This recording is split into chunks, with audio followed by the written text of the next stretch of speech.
तलावामध्ये सिंचन करून तुम्ही दुष्काळ हटवला, त्याच पद्धतीनं संपूर्ण सातारा जिल्हा आम्हाला दुष्काळमुक्त बघायचंय आणि हे स्वप्न आज त्यांनी पाहिलेलं येत्या 2 वर्षामध्ये आपण पूर्ण करतोय। हा सातारा जिल्हा पूर्णपणे दुष्काळमुक्त करण्याचं काम आदरणीय देवेंद्रजींनी हातात घेतलेलं आहे। आपल्या सगळ्यांना माहिती आहे सातारा जिल्ह्यामध्ये पाण्याचं डिफिशिट होतं। हे पूर्ण करण्यासाठी सातारा जिल्ह्यामध्ये नवीन धरण 16चं धरण 6.13 TMCचं आज या ठिकाणी हातात घेण्यात येत आहे। त्याच्यामुळे सातारा जिल्ह्यातल्या प्रत्येक शेतकऱ्याला पाणी देण्याचं स्वप्न आज या ठिकाणी पूर्ण होणार आहे। राज्य सरकारच्या वतीनं प्रचंड योजना आज या सातारा जिल्ह्याला आलेल्या आहेत। मागच्या वेळेला आम्ही चूक केली साहेब, आमची चूक होती। आमच्या चुकीमुळे राज्यांना थोडंसं या ठिकाणी माघारी घ्यावी लागली होती, परंतु ही निवडणूक आता जनतेने हातात घेतलेली आहे। जनता सांगते आमचा राजा पुन्हा एकदा देशाचे पंतप्रधान आदरणीय नरेंद्र मोदीजींच्या बरोबर आम्हाला संसदेत पाहायचं आहे। म्हणून आजपर्यंत इतिहास घडवला या सातारा जिल्ह्यानं, तसाच इतिहास पुन्हा एकदा घडवण्यासाठी ही जनता सज्ज आहे। मी आपल्या सर्वांना विनंती करतो, आज विरोधकांच्याकडे कुठलाही विकासाचा मुद्दा नाहीये। 40 वर्षामध्ये त्यांनी काही केलंच नाही, पण आमच्या सातारा जिल्ह्यातली संस्था, शैक्षणिक संस्था सुद्धा ह्या लोकांनी सोडली नाही। या सगळ्यांना उत्तर द्यायची वेळ ही आहे। हा जो उमेदवार पुढे यांनी दिलाय, एक फरार गुन्हेगार उमेदवार आज या सातारा जिल्ह्यातल्या यशवंतराव चव्हाण साहेबांच्या विचाराच्या जिल्ह्याला दिला, तर यांना उमेदवार मिळत नव्हता का?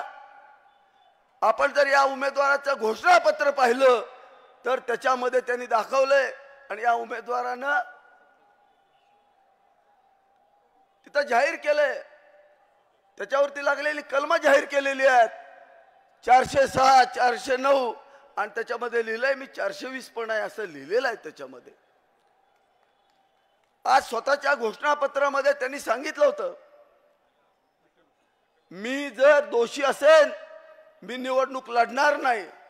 पाटणच्या सभेमध्ये सांगितलं, माझ्या नावानं जर APMC मध्ये गाळा असेल तर मी फाशी घेईन म्हणून सांगितलं साहेब। त्यांचं घोषणापत्र ॲफिडेव्हिट जर पाहिलं तर त्याच्यामध्ये C42 नावाचा तुर्भ्यामध्ये गाळा आहे। यांनी स्वतःच्या मुलाच्या नावानं आणि कुटुंबियांच्या नावानं या गोरगरीब शेतकऱ्यांच्या संस्थेमध्ये भ्रष्टाचार करून 1 लाख रुपये गाळा असे 45 गाळे स्वतःच्या कुटुंबियांच्या नावानं केलेले आहेत। साहेब मला विनंती आहे, राजकारण कुठं जातं महत्वाचं नाहीये, परंतु ही मार्केट कमिटी गोरगरीब शेतकऱ्यांनी शेतामध्ये तरकारी तयार करून 20% तिथं कमिशन खाल्लं जाते साहेब, आणि त्या पैशामधला हा प्रचंड अपहार आपण थांबवायचा पुढाकार घ्यावा अशी आपणाला विनंती करतो। आणि जनतेला विनंती करतो, जी व्यक्ती माथाडी कामगारांच्या घरांसाठीचं त्यांचं शोषण करते, त्यांच्या पगाराचं शोषण करते, महिलांना सुरक्षित ठेवू शकत नाही, किंबहुना शेतकऱ्यांच्या शेतामध्ये पिकणाऱ्या तरकारीवरती कमिशन खाते, असा उमेदवार कधीही सातारा जिल्हा निवडून देऊ शकणार नाही, हा ठाम विश्वास आम्हाला आहे। साहेब आपलं लक्ष खूप चांगलं आमच्यावरती आहे। सातारा जिल्ह्याला आपण भरभरून दिलंय, एवढा प्रचंड दिलेला आहे की आम्हाला आता मागण्यासाठी काही राहिलेलं नाही, आता आमची देण्याची वेळ आली आहे। साहेब तुम्हाला शब्द देतो, आम्ही सगळे मिळून आपल्याला 7 मेच्या निवडणुकीमध्ये साताऱ्याच्या जनतेचा कौल काय असेल हे आपल्याला निश्चित या ठिकाणी दिसेल, आणि राजेंना मी प्रचंड बहुमतानं या जिल्ह्याचे खासदार म्हणून संसदेत पाठवू अशी आपणाला ग्वाही देतो आणि थांबतो। रामकृष्ण हरी। धन्यवाद साहेब। संपूर्ण महाराष्ट्र ज्यांच्याकडे उद्याचा देशाचं नेतृत्व पाहत असं सर्वांचं स्वप्न, आणि राज्याचे कर्तृत्ववान उपमुख्यमंत्री आदरणीय लोकनेते देवेंद्र भाऊ फडणवीस साहेब यांचा सत्कार या ठिकाणी होतोय। सातारा लोकसभा मतदारसंघाचे सन्माननीय उमेदवार आदरणीय श्रीमंत छत्रपती खासदार उदयनराजे भोसले आणि साताऱ्याचे आमदार आदरणीय श्रीमंत छत्रपती आमदार शिवेंद्रसिंहराजे भोसले या दोन्ही महाराजांना विनंती आहे आदरणीय देवेंद्र भाऊ फडणवीस यांचा सत्कार करून आपण त्यांच्या प्रती कृतज्ञता व्यक्त करावी। मंडळी सर्वांना विनंती आहे आदरणीय देवेंद्र भाऊ फडणवीस यांच्यासाठी जोरदार टाळ्या वाजवून आपण त्यांच्या सत्काराला साथ घालायचे। महाराष्ट्र राज्याचे लाडके उपमुख्यमंत्री लोकनेते देवेंद्र भाऊ फडणवीस यांचा सत्कार होतोय। या कार्यक्रमाच्या निमित्ताने आदरणीय शंभूराज देसाई साहेब सातारा जिल्ह्याचे पालकमंत्री आणि राज्याचे उत्पादन शुल्क मंत्री यांचं आगमन झालेलं मी त्यांचं स्वागत करतो। भैया बुके घ्या, बुके घ्या, राजू भैया।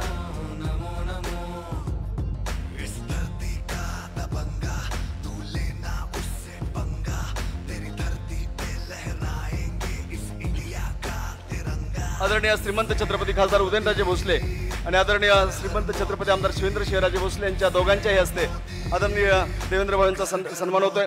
महाराष्ट्राचे संकट मोचक म्हणून ज्यांच्याकडे आपण पाहत असो महाराष्ट्र राज्याचे ग्रामविकास मंत्री नामदार गिरीश भाऊ महाजन साहेब यांचा सन्मान या ठिकाणी आमदार महेश दादा शिंदे यांच्या शुभ हस्ते गिरीश भाऊ महाजन यांचा सन्मान होतोय।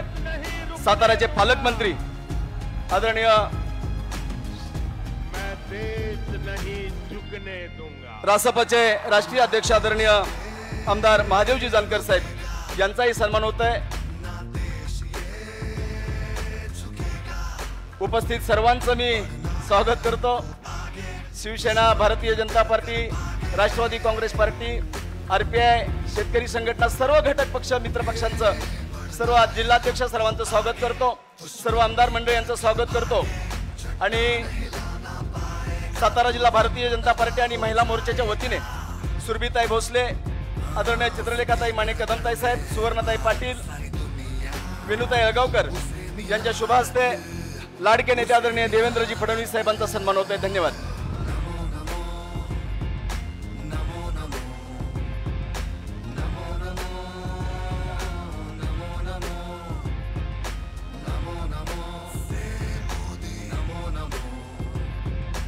आपल्या सातारा लोकसभा मतदारसंघाच्या संकल्पनाम्याचा प्रकाशन सोहळा या ठिकाणी संपन्न झालेला आहे।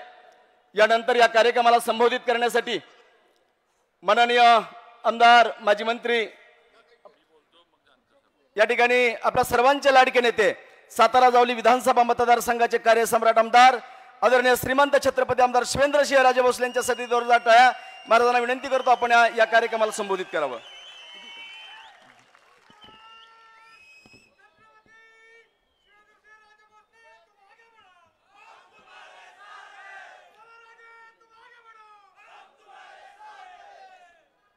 छत्रपती शिवाजी महाराज की, छत्रपती शिवाजी महाराज की जय भवानी, जय भवानी। भारत माता की, भारत माता की। संतोष खनसे आता बोलताना एकदम माजी मंत्री म्हटलं मला कधी हे हो नाही, मला मिळालं पण नाही, मिळेल का नाही हा पुढचा विषय। निर्णय करणारे एकमेव इथंच आहेत, काय ज्यावेळेला करतील नाही करतील त्यांच्यात आहे, पण आपण सगळे त्यांच्या बरोबर आहे एवढं लक्षात ठेवायचं सगळ्यांनी। आज सातारा लोकसभा निवडणुकीच्या प्रचाराच्या निमित्तानं महायुतीचे आपले उमेदवार श्रीमंत छत्रपती उदयनराजे भोसले यांच्या प्रचारासाठी आज ही सभा या साताऱ्याच्या अगदी हृदयामध्ये आपण म्हणूया या तालीम संघाच्या मैदानावर ही सभा आज इथं पार पडते। आणि आज आपण आलोय कशासाठी आणि कुणासाठी, तर आपण आलोय आपल्या नेत्याचं ऐकायला, ज्यांनी आपल्याला भरभरून दिलं, ज्यांनी आपल्यासाठी राज्याच्या तिजोरीची दारं पूर्णपणे उघडी ठेवली आणि सातारकरांना सातारा तालुका, जावळी तालुका या सगळ्यांना कोट्यावधीचा निधी वेगवेगळ्या कामांसाठी वाटला, त्या आपल्या नेत्यांना मान्य देवेंद्रजी फडणवीसांना आपण ऐकायला आलोय आणि त्यांचं आपल्याबद्दल असणारी संकल्पना ही आपल्याला त्यांच्याकडनं समजून घ्यायची आहे. त्यामुळं माझी विनंती आहे की सगळ्यांनी एकदा हात वर करून फडणवीस साहेबांसाठी जोरदार टाळ्या वाजवाव्यात आणि त्यांचं स्वागत साताऱ्यामध्ये सगळ्यांनी करावं. त्याचबरोबर या प्रचार सभेसाठी उपस्थित असलेले आपले महाराष्ट्राचे ग्रामविकास मंत्री आणि आमचे सर्वांचे मार्गदर्शक मान्य नामदार गिरीश भाऊ महाजन, आपले पालकमंत्री मान्य नामदार शंभूराज देसाई, त्याचबरोबर आपले उमेदवार आणि जे येत्या 7 तारखेला मतदान घेऊन गुलाल हा भारतीय जनता पार्टी आणि महायुतीच्या कार्यकर्त्यांवर ज्यांच्यामुळे पडणार आहे ते श्रीमंत छत्रपती उदयनराजे भोसले, मान्य माझे सहकारी मित्र आणि आपले आमदार महेशदादा शिंदे, त्याचप्रमाणे मान्य महादेवजी जानकर साहेब, त्याचप्रमाणे आपले शिवसेनेचे मान्य चंद्रकांत जाधव, मान्य एकनाथजी ओंबळे, त्याचप्रमाणे मान्य राष्ट्रवादीचे मान्य अमितदादा कदम, RPI आठवले गटाचे अध्यक्ष जिल्ह्याचे मान्य आपले अशोक बापू गायकवाड, अण्णा वायदंडे, आमच्या भारतीय जनता पार्टीचे जिल्हा अध्यक्ष धैर्यशील दादा कदम, त्याचबरोबर मुद्दामून इथं उपस्थित असलेल्या आमच्या विधानसभेतल्या सहकारी आमदार देवयानी फरांदेताई, महिला भारतीय जनता पार्टीचे सर्व स्टेजवरचे पदाधिकारी, त्याचबरोबर इतर महायुतीमधल्या सर्व घटक पक्षांचे स्टेजवर असणारे पदाधिकारी, सगळ्यांचा नामोल्लेख करून वेळ थोडा जाईल म्हणून मी थोडक्यात आपलं हे करतोय. सगळ्यांनी समजून घ्यावं. आणि आजच्या या सभेला उपस्थित असलेले माझे सर्व सातारकर बंधू भगिनी आणि तरुण मित्रांनो, आज आपण लोकसभेच्या निवडणुकीचा निर्णय करायला निघालोय. राहिलेत 3-4 दिवस आणि या 3-4 दिवसामध्ये आपल्याला निर्णयावर यायचंय की आपण कुणाच्या बाजूने आहे. ही निवडणूक आपली स्थानिक निवडणूक नाहीये. ही निवडणूक आपल्या इथल्या हेवेदाव्यांची किंवा इथल्या राजकारणाची नाही आहे. बंधू भगिनींनो, ही निवडणूक देशाची आहे हे लक्षात ठेवा. ही निवडणूक हे ठरवणार आहे की आपल्या एका मतानं भारताचा पंतप्रधान, भारताची जबाबदारी, देशाची जबाबदारी, देशाचा विकास आणि या भारताचं संरक्षण करण्याचं काम हे कुणाच्या हातामध्ये जाणार आहे हे आपल्याला या निवडणुकीच्या माध्यमातून ठरवायचंय. आणि म्हणून ही निवडणूक आपण सगळ्यांनी आपले जे काही स्थानिक विषय आहेत हे बाजूला ठेवून पंतप्रधान नरेंद्र मोदींना परत एकदा दिल्लीच्या तख्तावर आपण बसवायचंय. ह्याच्यासाठी आपण ही निवडणूक सगळ्यांनी हातामध्ये घेतली आहे, घ्यायची आहे. हे सर्व उपस्थित माझ्या तमाम बंधू भगिनींना, मतदार बंधू भगिनींना मला सांगावंसं वाटतंय. आज गेल्या 10 वर्षामध्ये पंतप्रधान नरेंद्रजी मोदी यांच्या माध्यमातून जे काम देशामध्ये झाले, अगदी देशातच नाही तर जे काम विश्वामध्ये त्यांनी करून दाखवले, एक युगपुरुष म्हणून पंतप्रधान नरेंद्र मोदी हे आपल्या विश्वामध्ये आणि आपल्या याच्यामध्ये ओळखले जातात. ही वस्तुस्थिती आपण लक्षात घेतली पाहिजे. त्यामुळं बंधू भगिनींनो, नुसती पंतप्रधान नरेंद्र मोदींच्या नेतृत्वाची गरज ही नुसती आपल्याला नाही आहे, नुसती आपल्या भारताला नाही आहे, तर विश्वाला आहे. हे आपण सगळ्यांनी लक्षात ठेवा. आज जे विश्वातले अनेक ठिकाणचे जे आपण जे काही वाद विवाद, तंटे, कॉन्फ्लिक्ट ज्याला आपण म्हणतो, जिथं जिथं लढाया चालल्यात, आज तिथं UN सारख्या संस्थेकडनं पण पंतप्रधान नरेंद्रजी मोदी यांना विनंती केली जाते की तुम्ही याच्यामध्ये लक्ष घाला आणि तुम्ही या देशांमध्ये समेट घडवून आणा. एवढं मोठं नेतृत्व आज आपल्या इथं आहे आणि या नेतृत्वाला मतदान करण्याची आपल्याला संधी ही उदयनराजेंच्या माध्यमातून मिळतीये. हे सगळ्यांनी लक्षात घेतलं पाहिजे. आपण थेट पंतप्रधानांना मतदान इथनं करू शकत नाहीत, आपले ते उमेदवार नाहीत म्हणून, पण उदयनराजेंना मत द्यायचं, कमळाला मत द्यायचं म्हणजे पंतप्रधान नरेंद्र मोदी यांना मत द्यायचं, हे आपण सगळ्यांनी लक्षात घेतलं पाहिजे. आणि म्हणून माझी आपल्याला विनंती आहे की विरोधक काय सांगतात, विरोधक काय बोलतात किंवा काय आरोप करतात ह्याच्याकडं आता लक्ष द्यायची गरज नाही. आपल्याला एवढं बलाढ्य नेतृत्व पंतप्रधान नरेंद्रजी मोदींच्या माध्यमातून मिळाले, त्यामुळं आपल्याला विरोधकांकडं आणि जी काय महाविकास आघाडीचं जे काय इथलं चाललेलं जे काही राजकारण आहे ह्याच्याकडं बघण्याची गरज नाही, हे या निमित्तानं आपल्याला सगळ्यांना सांगावंसं वाटतंय. आज जसं पंतप्रधानांनी देशावर लक्ष ठेवलंय तसं बंधू भगिनींनो देवेंद्रजी फडणवीसांनी आपल्यावर लक्ष ठेवलंय, हे पण विसरून चालणार नाही. आज या आपल्या महाराष्ट्राच्या नेत्यानं, या तरुण नेतृत्वानं आपल्याला भरभरून देण्याचा निर्णय किंवा भरभरून देण्याचं काम केलंय, हे सगळ्यांनी लक्षात ठेवा. आज आपल्या इथं नगरपालिकेच्या माध्यमातून होणारी कामं, आज आपल्या अगदी जो कासचा रस्ता एवढा आपण आता सगळेजण जे आता सातारकर म्हणून प्रेमात आहे सगळे त्या रस्त्याच्या, तो असेल. आपल्या अजिंक्यतारा जी आपल्या सातारची अस्मिता आहे, ही आपल्या सातारची ओळख आहे, त्या अजिंक्यताऱ्याचा रस्ता असेल, किंवा आपल्या सगळ्यांसाठी म्हणजे शहरामध्ये तर कोट्यावधीचा निधी फडणवीस साहेबांनी आपल्याला दिला, हे आपण लक्षात घ्या. म्हणून आता वेळ आलेली आहे की आता इकडं तिकडं बघायचं नाही. आता एकमेव निर्णय, कमळ आणि कमळासमोरचं बटन दाबायचं आणि महायुतीला विजयी करायचं. बाकी जास्त इथं बोलण्यापेक्षा आपल्याला खरं म्हणजे फडणवीस साहेबांचं ऐकायचं आहे. फडणवीस साहेबांचे विचार काय आहेत, फडणवीस साहेब देवेंद्रजी आपल्यासाठी काय करू इच्छितात, हे आपल्याला सगळ्यांना खरं म्हणजे ऐकायचं आहे.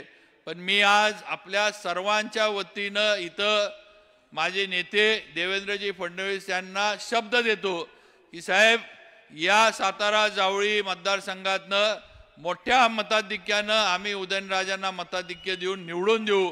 आपण टाकलेला विश्वास आम्ही 100% सार्थ करून दाखवू. हा शब्द माझ्या सातारकरांच्या वतीनं, जावळीकरांच्या वतीनं मी देऊ इच्छितो.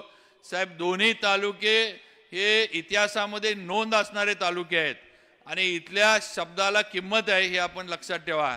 आमचे इथले मावळे जे आहेत, जे छत्रपती शाहू महाराजांनी या सातारची राजधानी म्हणून स्थापना केली, या शाहूनगरीमध्ये राहणारे आमची सगळे मावळे असतील किंवा जावळीसारख्या पराक्रमी तालुक्यामध्ये असणारे माझे डोंगर कपारीतले मावळे असतील, साहेब आम्ही कुठल्याही आमिषाला, कुठल्याही याला भूलतापांना बळी पडणार नाही. फक्त आपला विश्वास आमच्यावर कायम राहू दे. पुढच्या आमच्या काही या तालुक्यासाठी, या शहरासाठी संकल्पना आहेत, त्या संकल्पना पूर्ण करण्यासाठी आम्हाला तुम्ही साथ द्या. मग आमची सातारची MIDC असेल, आमचं जावळी तालुक्यातलं बोंडारवाडीचं धरण असेल, किंवा आमचं सातारा शहरातल्या नागरी सुविधांबद्दलचं आम्हाला काही निधी रस्ते कॉन्क्रिटिंग करण्यासाठी दिला, पुढचे काही आमचे प्रस्ताव आहेत त्याच्यासाठी आपली लागणारी मदत असेल, किंवा अगदी केंद्र सरकारकडनं आम्हाला रेल्वेची चांगली आणि सातारकरांना उपयोगी पडेल अशी रेल्वेची कनेक्टिव्हिटी देण्याचं काम हे आपल्या माध्यमातून आम्हा सातारकरांसाठी व्हावं, ही एक सातारकर म्हणून आपल्याकडनं अपेक्षा या प्रचार सभेच्या निमित्तानं नक्कीच मी ठेवू इच्छितो. IT पार्क आम्हाला मिळावा ही एक आमची सगळ्यांची आहे, कारण आम्ही पुण्याच्या फार जवळ आहेत. आज आमची मुलं मुली इथून शिकतात आणि पुण्याला जाऊन नोकऱ्या करतात. आज त्यांचे आई वडील साताऱ्यात राहतात आणि आई वडिलांना हे वाटतं की आपली मुलं जवळ असावीत. पण आम्ही थोडं मागं पडलो, आम्ही थोडं कमी पडलो म्हणा, पण आम्हाला आता न्याय आपल्या माध्यमातून सातारकरांना या बाबतीमध्ये मिळाला पाहिजे, हे अगदी प्रामाणिकपणे या ठिकाणी आपल्यासमोर मांडायचं किंवा मान्य करावं लागेल. त्यामुळं त्याच्यामध्ये आपण लक्ष घालावं. याचा उल्लेख महेशदादांनी केला की पाणी खटाव मान सारख्या दुष्काळी तालुक्यांना दिलं. साहेब, आमच्याच लोकांनी त्याग करून खटाव मानला पाणी दिलं. आज आमचा सातारा तालुका हा त्याग करणारा तालुका आहे. एकीकडं आमचं जावळीमध्ये कनेर धरण झालं, त्याचं पाणी सांगलीला गेलं.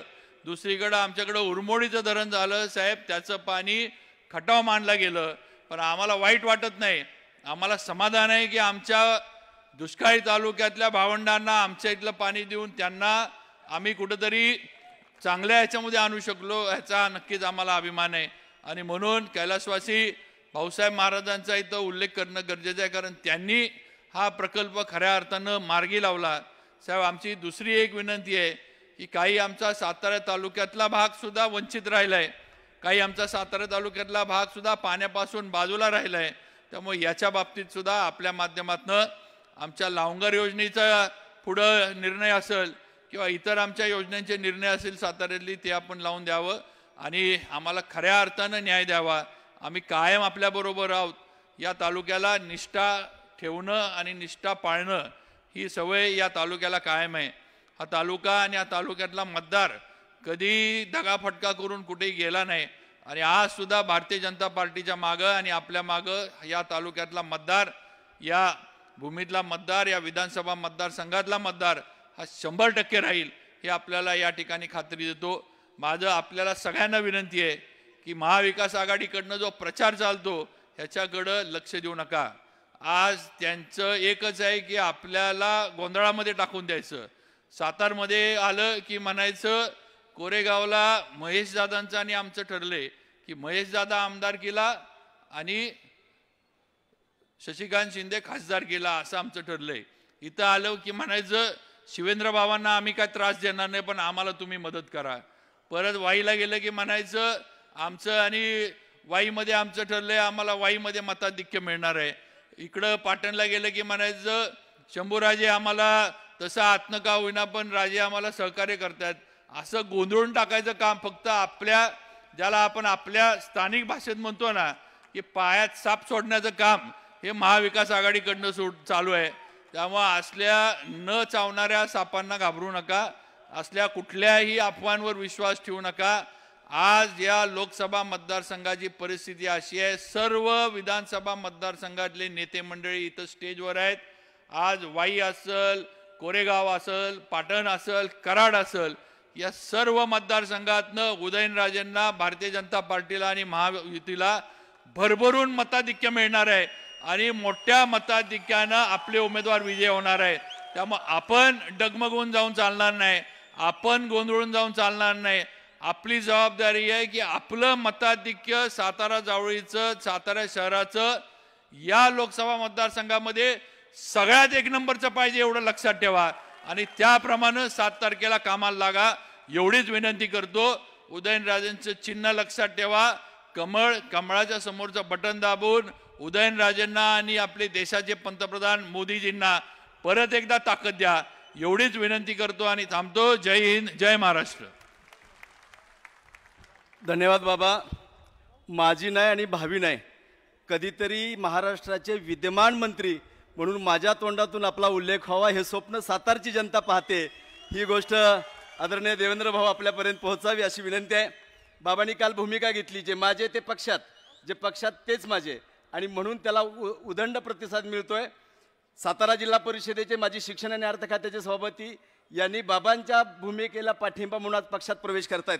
आदरणीय वसंतराव मानकुमरे भाऊ, सातारा जिल्हा परिषदेचे शिक्षण आणि अर्थ खात्याचे सभापती, हे आज भारतीय जनता पार्टीमध्ये प्रवेश करतायत. त्यांचं स्वागत आपल्या राज्याचे लाडके उपमुख्यमंत्री आदरणीय देवेंद्र भाऊ फडणवीस यांच्या शुभ हस्ते त्यांचं स्वागत होत आहे. त्याचबरोबर प्रतापगड सहकारी साखर कारखान्याचे सन्माननीय चेअरमन सौरभ बाबा शिंदे यांचाही आज पक्षामध्ये प्रवेश होतोय, त्यांचंही स्वागत होतंय.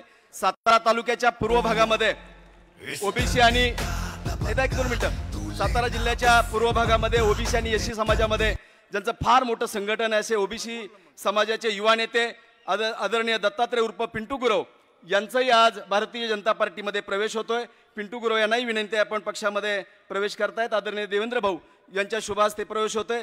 आदरणीय देवेंद्रजी फडणवीस यांचा स्पर्श म्हणजे परिसराचा स्पर्श आहे. ज्याला ह्या स्पर्श होतो त्याचं सोनं होतं आणि आपल्या सर्वांचं सोनं झाल्याशिवाय राहणार नाही. आपले अपक्ष सातारा 45 लोकसभा मतदारसंघाचे अपेक्ष उमेदवार सदाभाऊ बागल यांनी आदरणीय श्रीमंत छत्रपती खासदार उदयनराजे भोसले यांना बिनशर्त पाठिंबा दिलेला आहे. त्यांचाही सत्कार आदरणीय देवेंद्रजी फडणवीस साहेबांच्या शुभ हस्ते होतोय. बुके. त्याचबरोबर वीर लहुजी शक्ती सेनेचे जिल्हाध्यक्ष श्री बाळासाहेब जाधव यांनी महाराज साहेबांना पाठिंबा दिलेला आहे. श्री बाळासाहेब जाधव यांना विनंती, आपला या ठिकाणी सत्कार होतोय, सत्काराचा स्वीकार करण्यासाठी पुढे या. वाहतूक संघटनेचे मनोजी साळुंके यांनी देखील जाहीर पाठिंबा दिलेला आहे. त्याचबरोबर आपल्या साताऱ्याचे सुपुत्र सागरजी भिसे यांनी आदरणीय देवेंद्रजी फडणवीस साहेबांना संविधानाची प्रत भेट देण्याचं ठरवलेलं आहे. श्री देवेंद्रजी फडणवीस साहेबांना ही प्रत दिली जाते. सागरजी भिसे यांना विनंती आहे, संविधानाची ही प्रत आदरणीय संदीपजी शिंदे, प्रवीणजी धसके यांच्या शुभ हस्ते ही संविधानाची प्रत आदरणीय देवेंद्रजी फडणवीस साहेबांना दिली जाते. संविधानाचं रक्षण हे आमचं कर्तृत्व आहे, यातूनच हे सिद्ध होत आहे. आदरणीय देवेंद्र भाऊ या संविधानाच्या प्रतीचा स्वीकार करतायत. यानंतर या सभेला संबोधित करण्यासाठी मी विनंती करतो रासपचे राष्ट्रीय अध्यक्ष आदरणीय आमदार महादेवजी जानकर साहेब. जोरदार टाळ्या होऊ द्यात.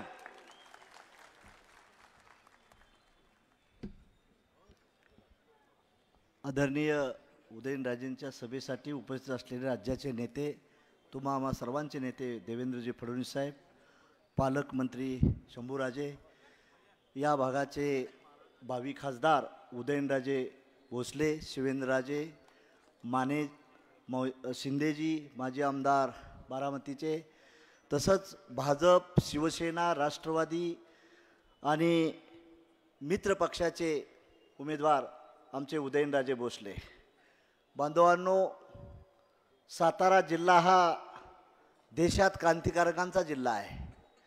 ज्या छत्रपती शिवाजी राजांची कर्मभूमी असलेला हा जिल्हा, शिवाजी राजांचं नाव मोदी साहेबानं जागतिक लेवलला कसं नेलं तर नौदलावर व्हिक्टोरिया राणीचा फोटो होता, तो काढून राजे छत्रपती शिवाजी राजांचं नाव देण्याचं काम ह्या मोदी साहेबांनी केलं.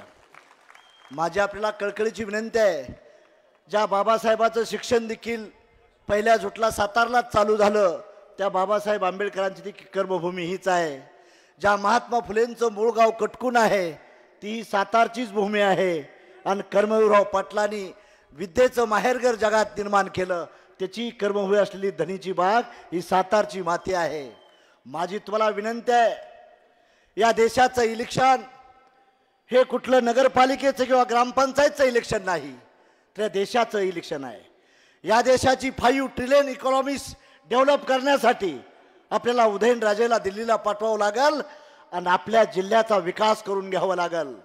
देवेंद्र फडणवीस साहेब, हा जिल्हा तसा क्रांतिकारकांचा जिल्हा आहे, पण पठार भागला पाणी प्यायला नाही आणि खालच्या बागेला पाणी मिळत नाही. वर धरणं उशाला पर कोरड घशाला.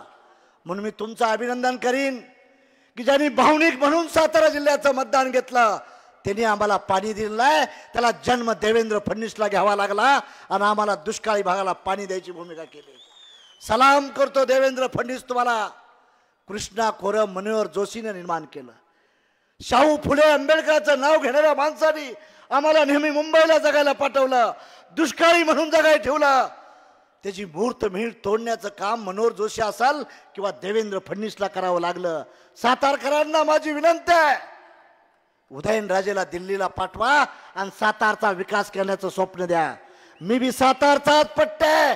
परभणीतून मी 50,000 मतांना विजय होतोय, खासदार होतोय.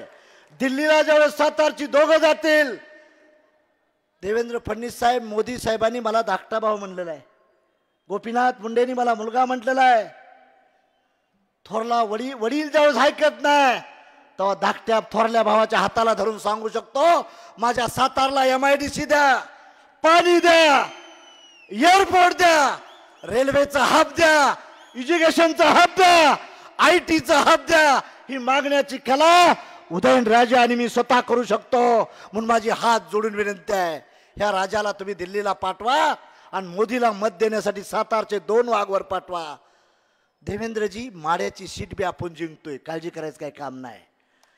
आणि सातारची सीट सुद्धा आम्ही जिंकतोय.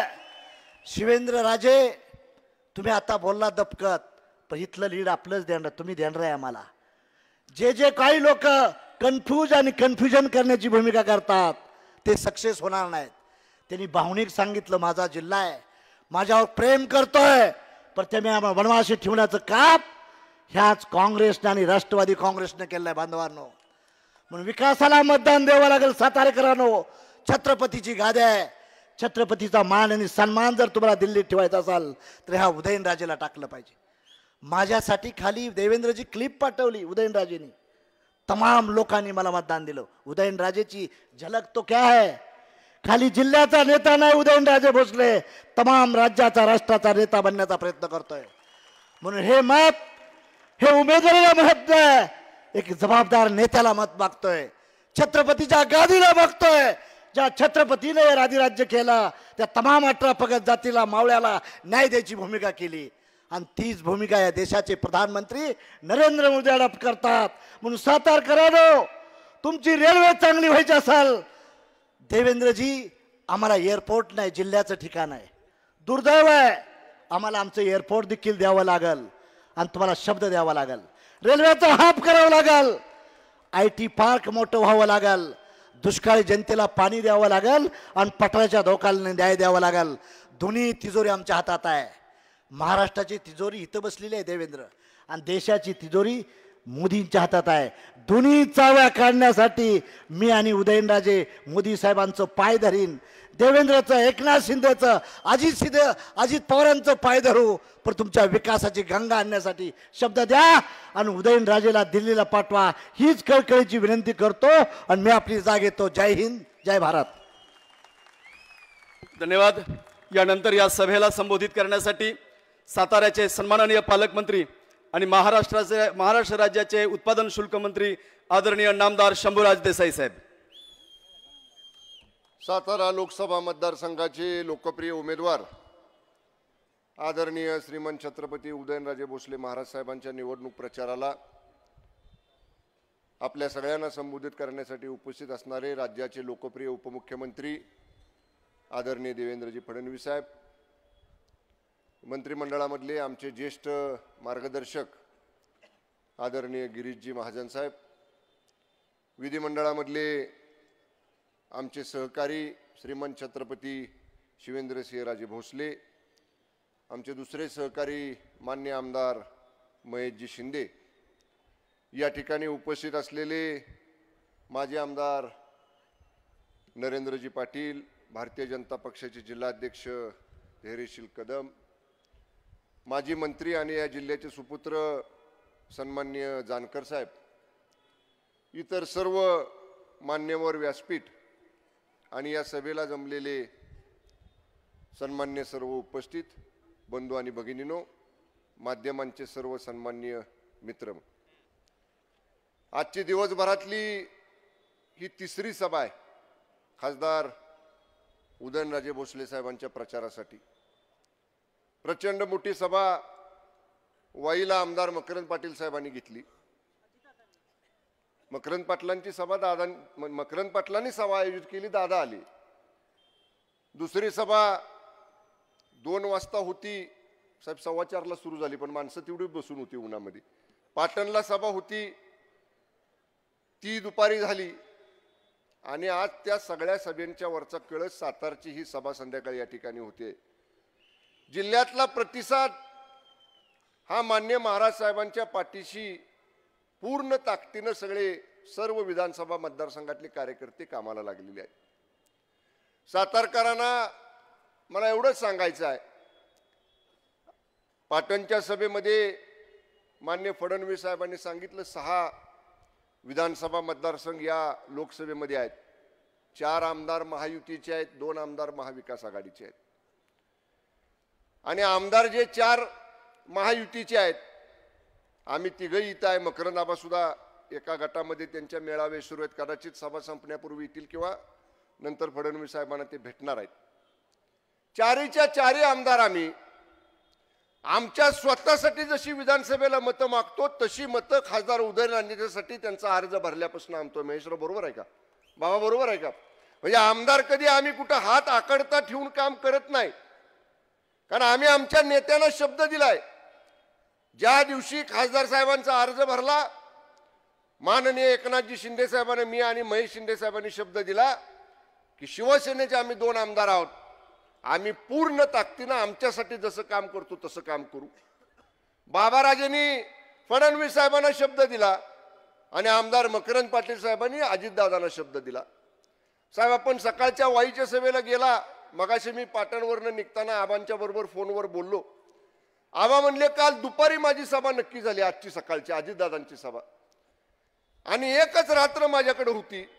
एका रात्रीत नियोजन केलं आणि एवढी मोठी प्रचंड सभा वाईची. राजेसाहेब बरोबर ना? आज वाई मतदारसंघातलं पूर्ण चित्र त्या सभेनंतर बदललेलं आहे की लोकांनी प्रचंड मोठ्या प्रमाणामध्ये एका दिवसात घेतलेल्या सभेला प्रतिसाद दिला.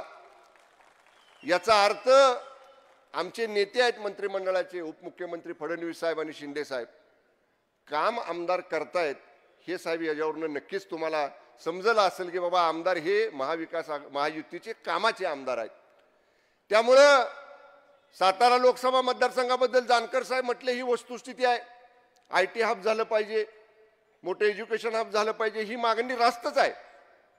पण हे सगळं जर करायचं असेल तर तिसऱ्या वेळेला देशाचं नेतृत्व हे माननीय मोदी साहेबांनीच करणं गरजेचं आहे. आणि जे आपण सगळ्यांनी ठरवलंय 400+ खासदारांचं बहुमत देऊन माननीय मोदी साहेबांना तिसऱ्या वेळी पंतप्रधान करायचं आहे.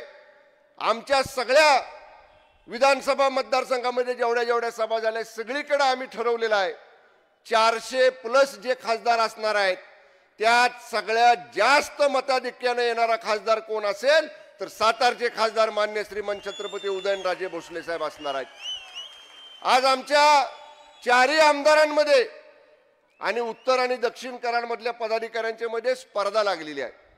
कुठल्या आमदाराच्या मतदारसंघात किती जादा लीड मिळणार.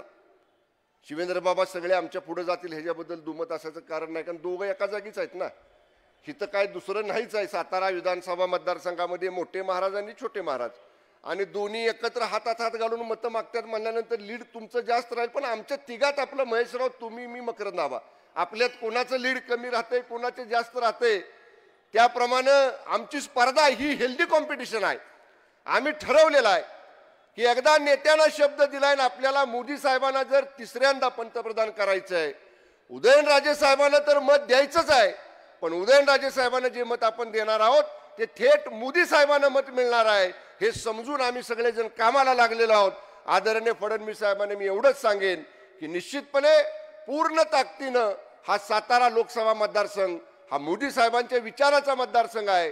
महायुतीमधले माननीय शिंदे साहेब असतील, मान्य फडणवीस साहेब असतील, मान्य दादा असतील, मान्य आठवले साहेब असतील, मान्य जानकर साहेब असतील, आम्ही सगळे हे वरचे वरिष्ठ जे नेते आहेत या नेत्यांना मानणारा गावागावातला बूथवरचा छोटा कार्यकर्ता आम्ही गेल्या 10-15 दिवसापासून सक्रिय केलेला आहे.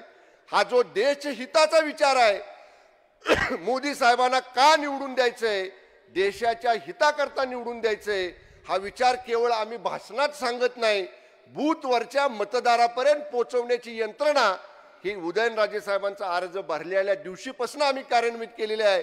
त्यामुळे निश्चितपणे प्रचंड ताकदीनं माननीय खासदार श्रीमंत छत्रपती उदयनराजे भोसलेंना या मतदारसंघातून आपण निवडून आणूया. हा निर्धार आजच्या सभेमध्ये आपण करूया आणि येणाऱ्या 7 तारखेच्या निवडणुकीला कमळाच्या चिन्हासमोरचं बटन दाबून आपलं बहुमोल मत माननीय उदयनराजे भोसले साहेबांना आणि तेच मत माननीय मोदी साहेबांना आपण द्यावं अशी आपल्याला नम्र विनंती करतो आणि या ठिकाणी थांबतो. धन्यवाद. जय हिंद, जय महाराष्ट्र. धन्यवाद. मदन दादाही आहेत. तुम्हा सर्व विद्यमान आमदारांचा शंभूराजे शब्द ही शपथ आहे. यानंतर मी निमंत्रित करतो श्वापदांच्या कल्पामध्ये सिंहाचा सूर होणारा, श्वापदांच्या कल्पामध्ये सिंहाचा सूर होणारा, सर्पाच्या प्रदेशामध्ये गरुडाचं घर होणारा आणि रखरखत्या उन्हात ढासळणारा मुसळधार पाऊस होणारा आणि जगाच्या व्यवहारामध्ये माणसाला माणूस म्हणून भेटणारा तुमचा माझा राजा सातारचे काळीज उदयनराजे भोसले यांना. आंधियों को जिद है जहां बिजलियां गिराने की, मुझे भी जिद है वही आशियाना बनाने की. हिम्मत और हौसले बुलंद है, खड़ा हूं मैं, गिरा नहीं हूं, जंग भी अभी बाकी है और मैं हारा भी नहीं हूं. उदयनराजे सातारचे काळीज आपल्याला संबोधित करतील.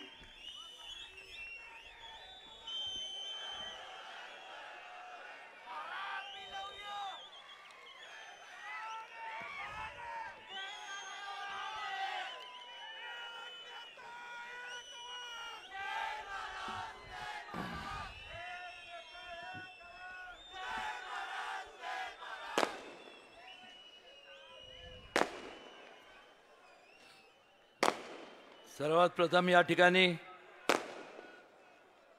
छत्रपती शिवाजी महाराज, आमचे वडील कैलासवासी प्रतापसिंह महाराज, आमचे काकासाहेब भाऊसाहेब महाराज यांना आपल्या सर्वांच्या वतीने विनम्र अभिवादन करतो. आज या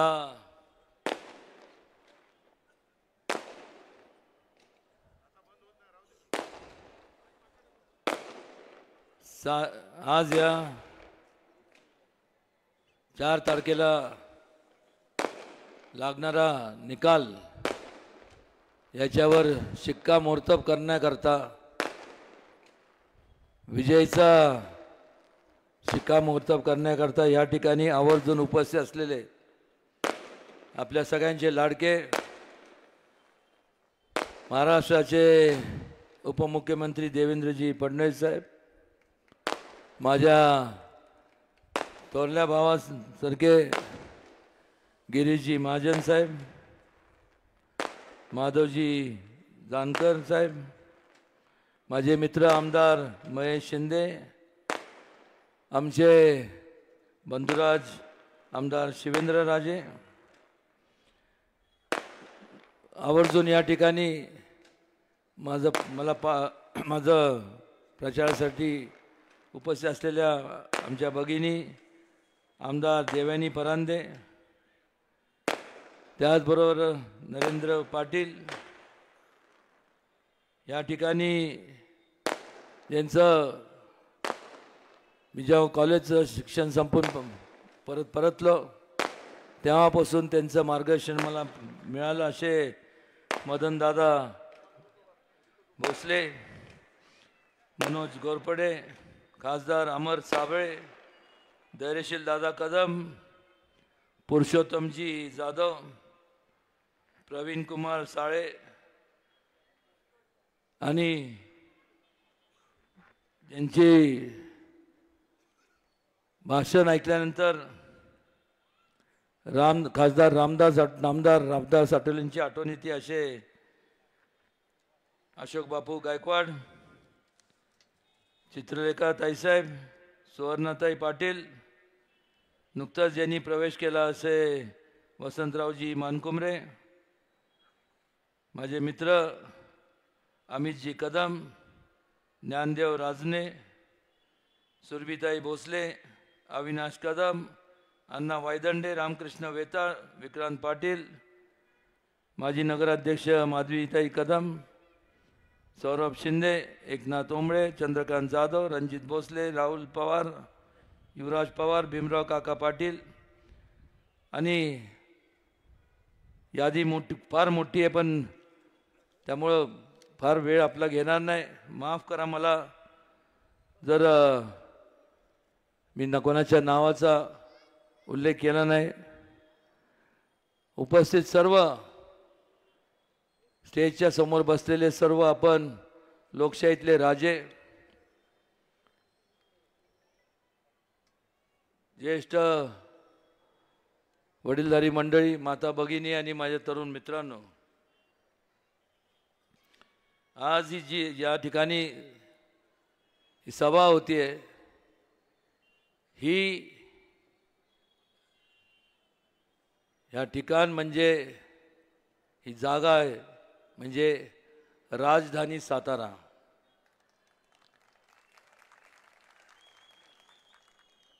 या राजधानीतून अनेक चळवळीचा उगम झाला. स्वातंत्र्याची चळवळ असेल, स्त्रियांच्या शिक्षणाची चळवळ असेल, सत्यशोधक चळवळ असेल, पत्री सरकारची चळवळ असेल आणि त्यामुळं ह्या संपूर्ण राजधानी साताऱ्याने ह्या देशाला एक दिशा देण्याचं काम केलं. आणि आज ह्याच भूमीमध्ये त्या काळात छत्रपती शिवाजी महाराज यांनी एक लोकशाहीतला ढाचा रचला. एकमेव असे राजे ते होते की संपूर्ण जगभरात त्यांनी जगाला जो विचार दिला की राज्य कारभारामध्ये लोकांचा सहभाग असणं गरजेचं आहे आणि त्यातून अस्तित्वात आली ही लोकशाही म्हणजे आपला भारत देश, जी जगात सर्वात मोठी लोकशाही म्हणून त्याच्याकडं पाहिलं जातं. अशा ह्या लोकशाहीच्या देशामध्ये ज्या वेळेस आपल्याला स्वातंत्र्य मिळालं, अनेक त्यावेळेस जवळपास तेव्हापासून आजपर्यंत जवळपास 55 वर्ष काँग्रेसची सत्ता होती. आपण सगळ्यांनी भरभरून मतदान केलं, पण मात्र जाणीवपूर्वक दुर्लक्ष संपूर्ण देशाकडं दिलं गेलं. कारण सत्तेचं विकेंद्रीकरण झालं आणि सत्ता जेव्हा एक ठिकाणी एकवटती त्यावेळेस अहंकार माजतो आणि त्याच्या माध्यमातून मग माझ्यामुळं हा संपूर्ण समाज आहे अशी भावना आपल्या मनात, त्या लोकांच्या मनात निर्माण होती. आणि त्यामुळं आपण लोकांना गृहीत धरतो, कुठं जाणार आहे, काय करणार. पण त्या काळात देखील उठाव झाला संपूर्ण देशभरातून. लोकांनी उठाव केला की ज्या हेतूने आम्ही तुम्हाला एवढे वर्ष निवडून दिलं, निदान आम्हाला 2 टाईम जेवण आणि डोक्यावरती आम्हाला एक छत तरी असावं, ही माफक अपेक्षा त्यांची ह्या संपूर्ण देशाच्या जनतेची होती. पण म्हटलं अहंकार एवढा निर्माण झाला होता की हे आपल्याला विरोध करतात आहे. विरोध करत नव्हते, ते आपला अधिकार ते मागत होते. एमर्जन्सी लागू केली, लोकांना तुरुंगात टाकलं आणि संपूर्ण चिरडण्याचं काम पाप त्यांनी केलं. संविधानाचं गळा कापण्याचं काम केलं आणि त्यातनं मग या गेल्या 10 वर्षाचा कालावधी जर आपण पाहिला, परिवर्तन घडलं. आणि या 10 वर्षाच्या कालावधीत जर काय घडलं असेल तर फक्त सगळ्या ठिकाणी जिथं जाऊ, ज्या ज्या राज्यात जाऊ, त्या त्या राज्यातल्या, त्या त्या जिल्ह्यातल्या, त्या त्या तालुक्यात गेल्यानंतर सगळीकडं विकासाचे कामं चा डोंगर उभं राहिलेला आपल्याला पाहायला मिळतो. महिलांच्या सक्षमीकरण करता, तरुणांच्या रोजगाराबाबतीत मेक इन इंडिया असेल, स्पोर्ट्स असेल, वेगवेगळ्या निर्णय क्षेत्रात अनेक योजना राबवल्या गेल्या. त्याचा फायदा संपूर्ण या देशवासियांना झाला. आणि मग असं वाटतं की त्या काळात का नाही झालं. आज आपण त्या काळात जर ते झालं असतं तर हा देश किती विकसित झाला असता, असा एक मनात विचार येतो. ह्या देशाला आपल्या देशाला मागास, टेक्निकल दृष्ट्या मागास ठेवण्याचं काम आणि पाप यांनी केलं. मोदींच्या कुशल नेतृत्वाखाली आज आपण पाहतो की गेल्या 5 वर्षात ह्या संपूर्ण जिल्ह्यामध्ये, माझ्या मतदारसंघात जवळपास 10,000 कोटीची कामं मार्गी लागली. ज्यावेळेस ती सरकार असतं त्यावेळेस एक प्रकारचं नियोजन आखलं जातं आणि एक नियोजनबद्ध कार्यक्रम ज्या ठिकाणी असतो त्यावेळेसच लोकांच्या प्रगतीचे कामं मार्गी लागतात. एका बाजूला हा विकासाचा पर्व आणि संपूर्ण वेगाने होणारी वाटचाल, आणि दुसऱ्या बाजूला महाविकास आघाडीच्या माध्यमातून कुठल्याही प्रकारचा विकास किंवा काम न करता केवळ भूलथापा, आम्ही हे करू ते करू. 55 वर्षामध्ये काही जमलं नाही तर आत्ता काय करणार. आणि त्यामुळं संपूर्ण अजूनही त्यांचं एक मत, त्यांचं पंतप्रधानांच्या उमेदवार कोण ह्याच्यावर होत नाही. ते तर होणार नाहीच, पण मात्र एक मतसुद्धा होत नाही. अत्यंत विस्कळीतपणा, कोणाचा ताळमेळ नाही, आणि अशा परिस्थितीत कुठल्याही प्रगती नाही, अधोगतीच्या दिशेने वाटचाल करताना आपल्याला पाहायला मिळते. आणि म्हणून आपल्याला सगळ्यांना मी विनंती करणार आहे की ज्यावेळेस आपण डेव्हलपमेंटच्या कामांबद्दल बोलतो, टुरिझम इंडस्ट्री असेल, IT पार्क असेल, ज्याकरता आपल्याला मंजुरी देण्यात आलेली आहे, फक्त जागे ह्या खात्याची त्या खात्यावरनं आपल्याला ते बदलून घ्यायची. जसं मेडिकल कॉलेजच्या वेळेस शासनाची जागा पण वेगवेगळ्या खातं वेगळं होतं. नजदीकच्या काळात आपण ते सुद्धा करणार आहोत. हे आपल्या संपूर्ण मतदारसंघातनं, या जिल्ह्यातनं जी नदी जाती, त्या नदीचं म्हणजे कृष्णा नदीचं शुद्धीकरण आपण हातात घेणार आहोत. नमो गंगाच्या धर्तीवर जय जय कृष्णे, हे आपण त्या माध्यमातून आपण शुद्धीकरण हाती घेणार आहोत. MIDCच्या बाबतीत देखील या ठिकाणी रोजगार मिळण्याकरता शिवेंद्रराजे तर प्रयत्नशील आहेतच, पण त्यात एक विचार विनिमय करून मी आदरणीय फडणवीस साहेबांना विनंती करणार की एक बैठक तुमच्या अध्यक्षतेखाली लावली तर तो सुद्धा प्रश्न सुटण्यासारखा आहे. वेगवेगळ्या आपल्या ह्या संपूर्ण आलं असेल, स्ट्रॉबेरी असेल, हळद असेल, बटाटा असेल, आपल्या ह्या संपूर्ण जिल्ह्यामध्ये त्याकरता संशोधन केंद्र, रिसर्च सेंटर उभे करण्यात येणार आहेत. ॲग्रो प्रोसेसिंगवरती जास्तीत जास्त आपण भर देणार आहोत. आणि हे एक आपण केव्हा करू शकतो, ज्या वेळेस एक सक्षम सरकार असतं, त्यावेळेस केंद्रात आपलं सरकार आणि राज्यात आपलं सरकार जेव्हा असतं त्यावेळेस सुरळीतपणे कुठलाही अडथळा निर्माण कोणी करत नाही आणि जास्तीत जास्त वेगाने आपण वाटचाल करू शकतो. हे आवर्जून या ठिकाणी मला तुम्हाला सांगावंसं वाटतं. पण मात्र जसं मी सांगितलं की या ठिकाणी जसं मी सांगितलं की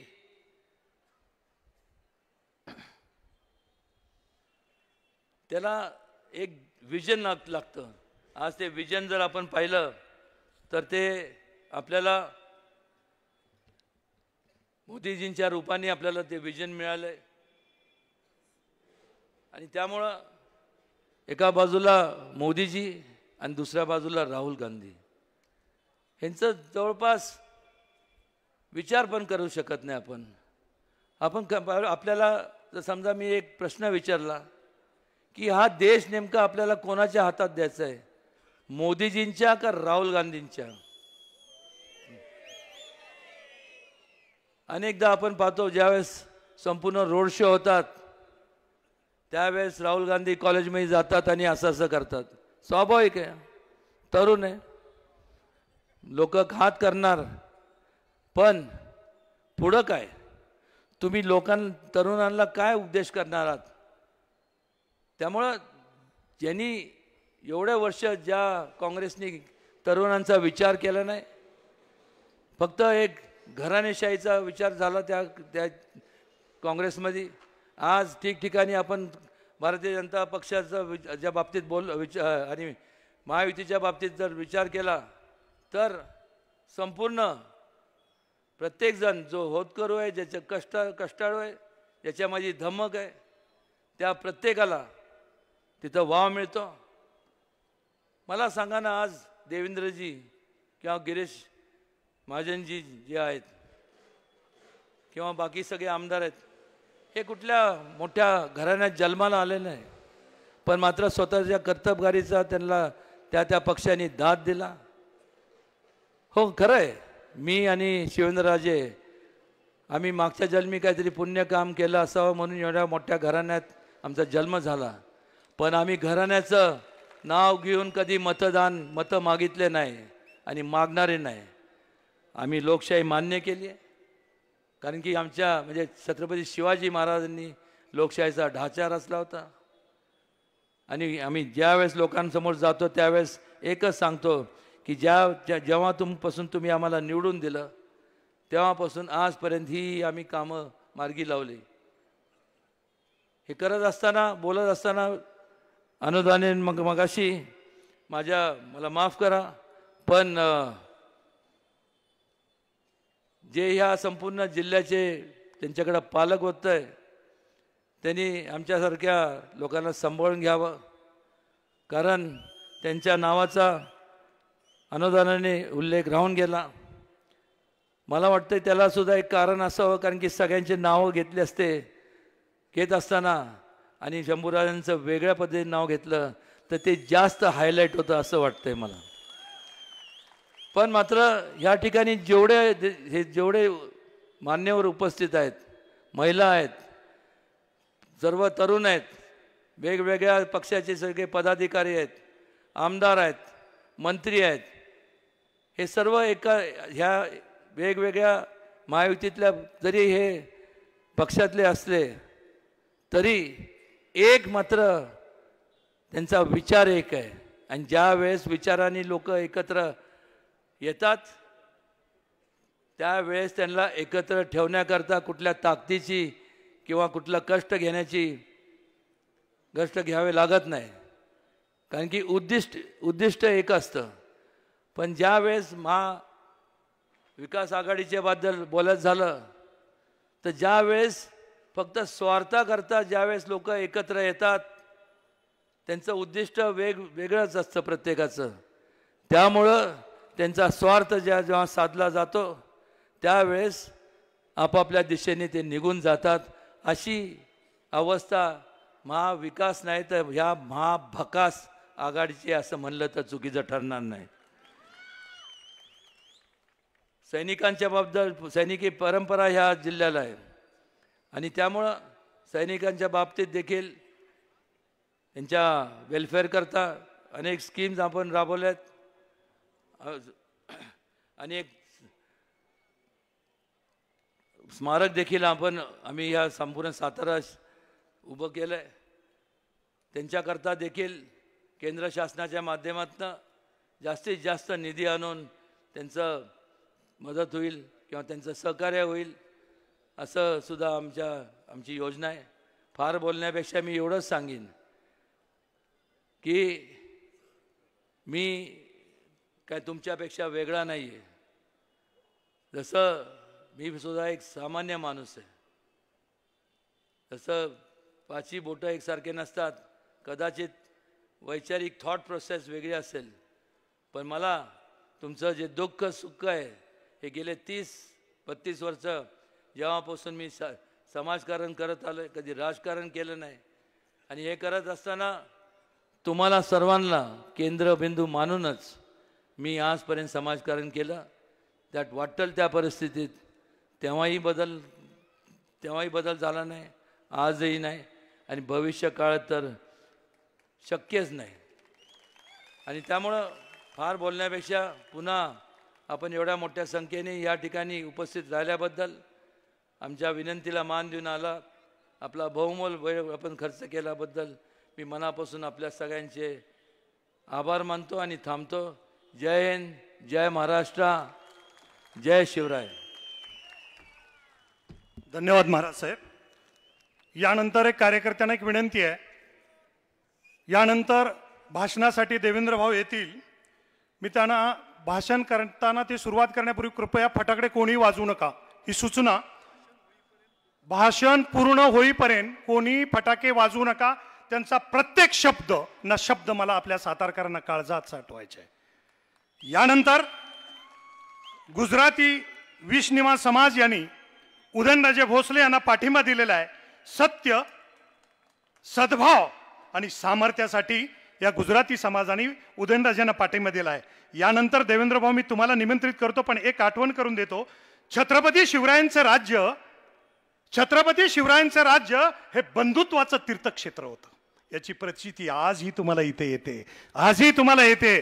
कारण कुठलीही शंका मनात न ठेवता काळजात असलेलं विधान उपजवून शिवेंद्रसिंह राजेंसारखा पाठीराखा यांच्या मागे ठामपणाने उभा राहिलेला आहे. आणि हीच ही सगळी 4 विद्यमान मंडळी विजयाचा गुलाल उधळण्यासाठी तुम्हाला इथं यायचं आहे. मी तुम्हाला निमंत्रित करतो, पण एका शब्दात तुमचं वर्णन आणि प्रतिमा सांगतो. तप त्याग ज्ञान. तप त्याग ज्ञान सेवानिशील इत्याची गुणाची कवचकुंडल लाभलेला बुद्धिवंत आणि बलवंत नेता देवेंद्र भाऊ आपल्याला संबोधित करतील.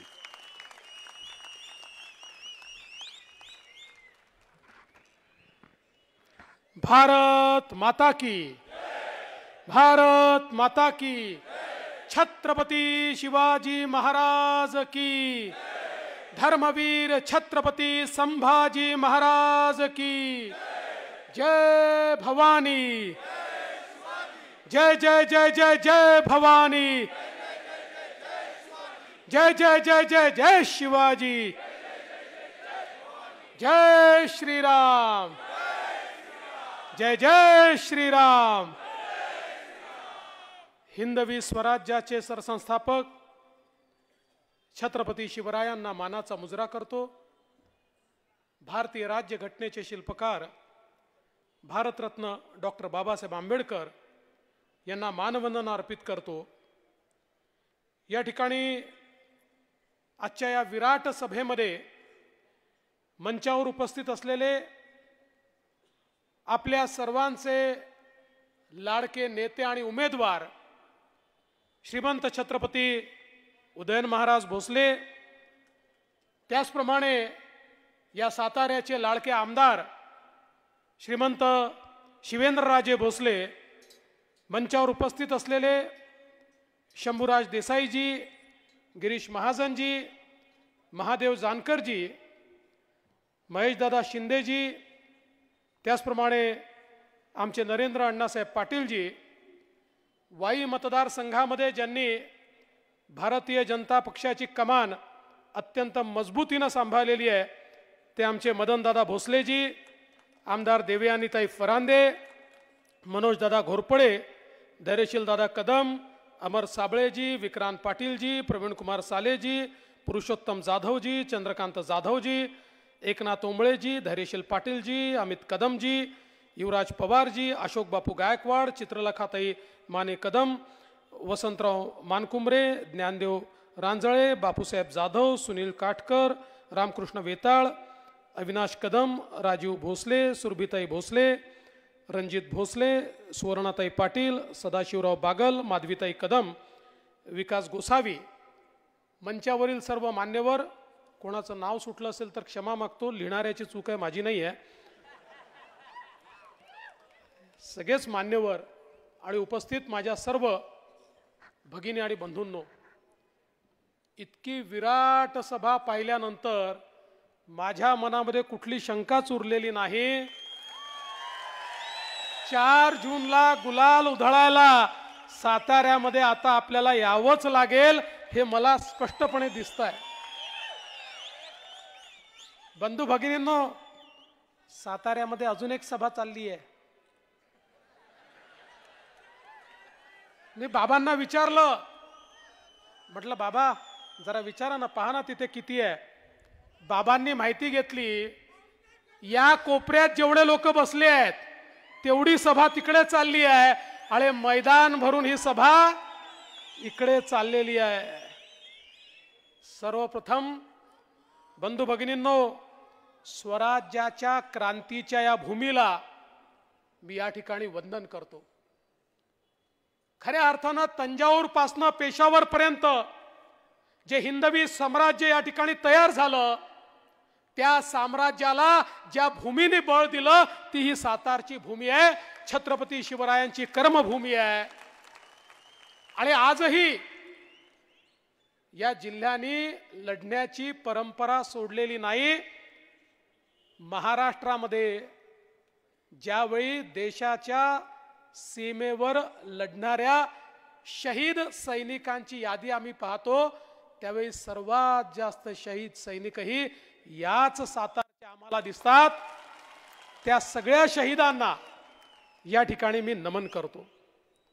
बंधू भगिनींनो, खरं म्हणजे आजच्या या सभेच्या निमित्ताने आमच्या शिवेंद्र बाबांनी आणि महाराजांनी या ठिकाणी काही गोष्टी मांडल्या आणि कशा प्रकारे आपल्याला विकास घडवायचा आहे या संदर्भातली एक ब्ल्यूप्रिंट आज महाराजांनी तयार केली आहे.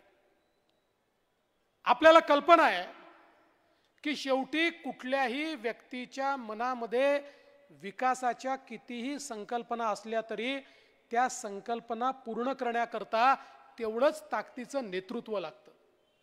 आणि मला सांगताना आनंद वाटतो ते नेतृत्व देण्याची क्षमता आज देशामध्ये फक्त आणि फक्त नरेंद्र मोदीजींकडे आहे. आज बाबा तुम्ही ज्यावेळी या ठिकाणी आम्हाला IT हब पाहिजे म्हणतात, महाराज IT हब पाहिजे म्हणतात, आज तुम्ही याची मागणी का करू शकता माहिती आहे? मोदीजींनी गेल्या 10 वर्षामध्ये भारताला IT कॅपिटल केलं. जो IT आमचे पोरं फक्त परदेशात जायचे, आज जगातल्या सगळ्या IT कंपन्या या भारतामध्ये आहेत. आणि तुम्ही काळजी करू नका, 2 महाराजांनी सांगितल्यानंतर आमची काही भ्यास